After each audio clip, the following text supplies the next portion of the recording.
Hey, and welcome to an episode that is essentially an addendum video.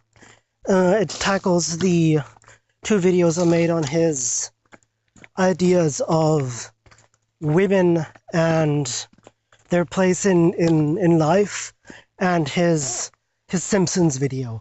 Now, first I want to get into something that I thought about that came to my mind directly after making and uploading the rebuttal to his video on The Simpsons.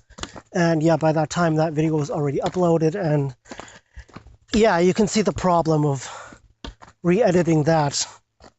Now, the thing that I want to get at here is essentially what he says. To recap, he says that The Simpsons are, of course, evil and satanic, and that the show with the stonecutters it's not a satire on secret societies or something. No. You got that completely wrong.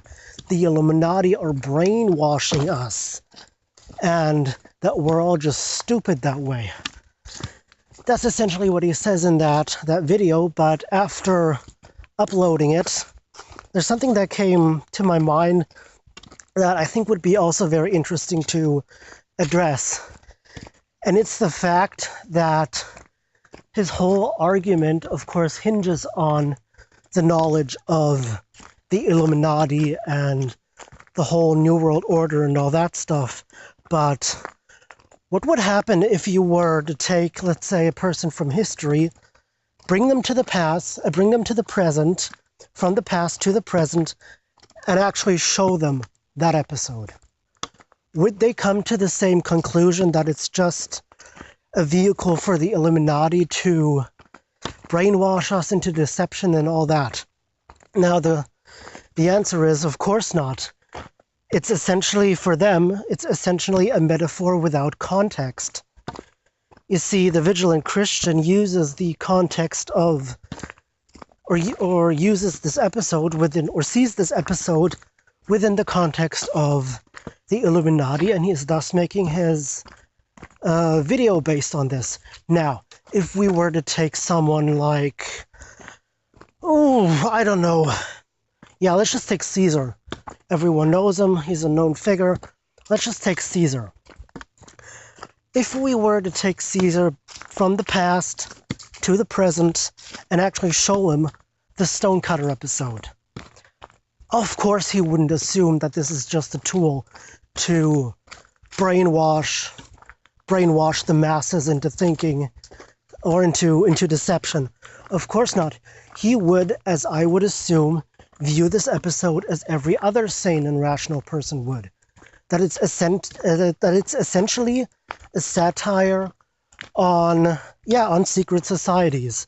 I mean, the way it's structured and staged, the episode. How can you not see that this isn't supposed to be some sort of satire? I mean, with the stone of shame and then the way bigger stone of triumph and all that stuff. Yeah, so essentially it's without the point is without the context of the New World Order and the Illuminati. This episode, anyone else that doesn't have that context, of course, would see this episode for what it is, a satire on secret societies.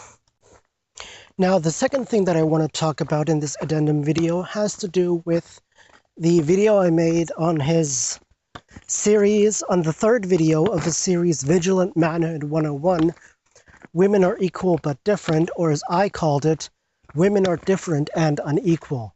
Now, and for the record, I don't have any problems with a woman saying that she wants to be a mother, and she wants to be a housewife, and she wants to bake cupcakes and muffins and whatever all day long. That's totally fine. I mean, everyone can make their own decisions. Everyone has the right to live their life as they see fit. Now, the problem is with people like the Vigilant Christian, or for example Paul Washer, which is another crazy fundamentalist that gets his whose videos looked like they came straight from the 1500s or even further back. The problem with these people is that being a housewife is the condition of their relationship. And yeah, so much for love not being, or being unconditional. Yeah, that's the problem with this kind of arrangement, that they think they can force upon others. And that's just their mode of thinking. I mean, think about this for a moment. He's made, I don't know how many videos where he's sitting in front of his computer and talking, and never once do we actually see his girlfriend appear in any of his videos. I mean, yeah, he clearly does apparently have some new plaything going on. I mean, in one of his videos, you can clearly see there's someone else with him in the house for a few seconds. And yeah, that's the thing that I also wanted to address, is the fact that, unlike the Vigilant Christian wants us to believe, there are, of course, conditions to this arrangement that you have with him when you enter into a relationship with him. You are forced to be a housewife. You are forced to obey him in everything he says and not question anything or have any sort of say, even though he likes to think, or he wants to make us think otherwise. And lastly, even though it doesn't necessarily belong here, and maybe I should do it after debunking his last video in his series, Vigilant Manhood 101, where he rants against feminists, which, as I said, would be totally okay with me. I would have no problems with that if it weren't for the fact that he's targeting all feminists, not just Anita Sarkeesian, not just Rebecca Watson and those people. The thing that I wanted to mention is that, disregarding everything he says in his series, all the hateful bile and all the sexism and misogyny and misrepresentation of science and misrepresentation of, well, quite frankly, the entirety of existence, there is one thing that's commendable. And yeah, you clearly hear a fight somewhere. Yeah, what I wanted to say is there is one thing that's actually commendable about this entire series.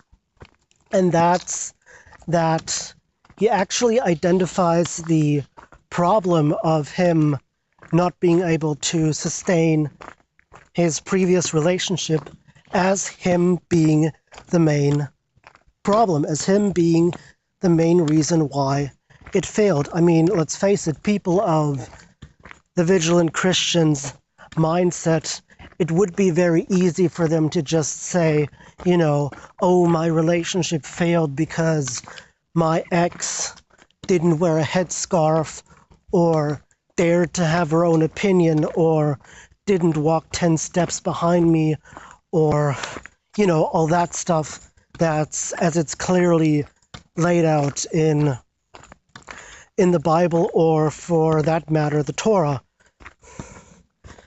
I mean, that's one of the few things where I actually do have to give him some praise, that he's actually looking for the problem within his self.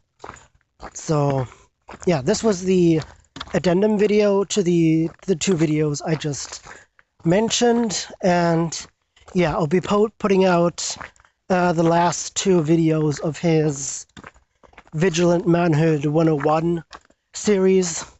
There's one where he essentially tells us to man up, even though he doesn't actually, he doesn't really give us a reason why we should do certain things, and there's lots of stuff that contradicts that. And again, like I said, the last one where he just rants about how women dare have a job, how they dare speak in public, how they dare do anything without, a penis telling them what to do. And that'll be the plan for the next few days, few weeks maybe. And I'll also be tackling or at least a few videos of his healthy living series where, as I said, that's the series where he talks about how no further study in cancer research is needed, how we shouldn't educate anyone about anything that has to do with health, and what he assumes actual health is. So be sure to stick around and like this video if you liked it, share it, favorite, and if you like the stuff that I put out, not just my debunking videos, but my SketchUp models and my other videos I do on debunking creationism, debunking religion, or at least fundamental Christianity, then please subscribe.